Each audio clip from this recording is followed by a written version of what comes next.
Сегодня ужасный день в истории украинской журналистики. Мгм. 20 лет, как похитили и зверски убили Георгия Гангадзе, основателя «Украинской правды». И ну, я не знаю, ты, наверное, не знал его лично, да? Нет, нет. Не знал, да? Что для тебя, кто для тебя Гангадзе, что для тебя история с его убийством и как она повлияла на Украину, и что с этой историей незаконченной на самом деле сейчас?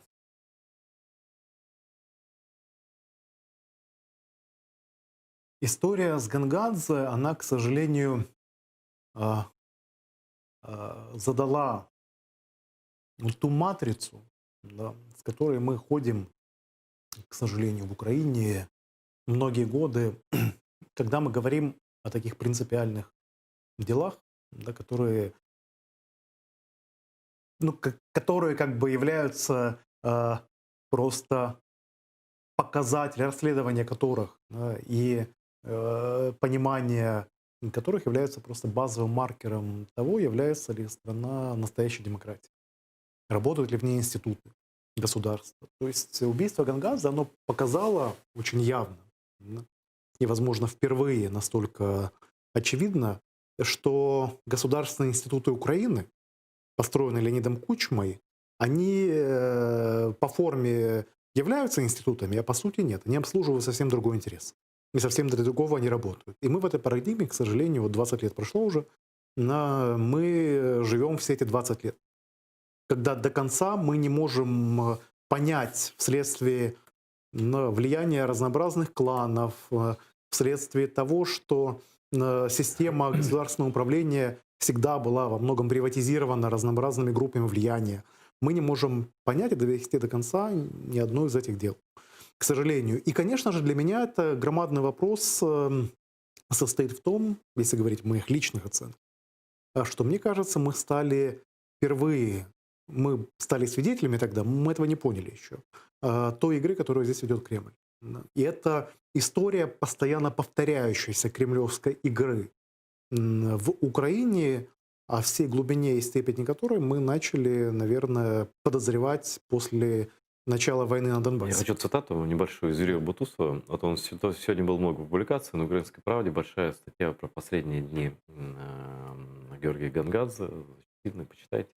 Юрий Бутусов написал пост, который начинается словами: «Ровно 20 лет назад, 16 сентября 2000 года, по приказу президента Леонида Кучмы был убит журналист Георгий Гангадзе». Ну, дальше идет пост и так далее. То есть Юрий Бутусов прямо обвиняет тогдашнего президента Украины, ныне уважаемого человека, недавнего еще главы там контактных групп, рукопожатного, званого везде, да, Леонида Кучму, в том, что вот еще раз говорю, он по приказу его, да, вот как ты это? Я прокомментирую, что пока мы не знаем, да, и не видим приговора Леониду Кучме, я бы стал обвинять все-таки второго президента Украины в том, что он построил такую Украину, в котором убийство Гангадзе стало Стало возможным. возможно, да. Да. Конечно. Точке зрения, в том числе с точки зрения его взаимоотношений с Москвой. Вот, Потому вот что, этот момент, пожалуйста, расшифруй. ну, я помню прекрасно, м, что стало реальным следствием. Опять же, я не декларирую, я не говорю, что Кучма не виновен, ни в коем случае. Я этого не знаю. И считаю, что только объективное следствие возможно через какие-то годы, когда Украина станет по-настоящему демократическим, функциональным государством, демократическим и функциональным, а не демократическим и дисфункциональным, как сейчас. Мы сможем сказать окончательно о роли Леонида Кучмы. Вот. Мгм. Но главным итогом дела Гангадзе и кольчужного скандала, который Политическим пошел, итогом. да, который пошел как бы дуплетом, да, и можно, в принципе, с точки зрения политических последствий, связывать это в одну цепочку событий.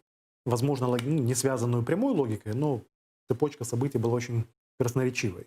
Главным политическим последствием дела Гангадзе и кольчужного скандала стало увеличение зависимости От России. Кучмы от Москвы. Запад отвернулся, что Да, ли, приход к власти в окружении Кучмы господина Медведчука. Ну, вот, и кардинальное усиление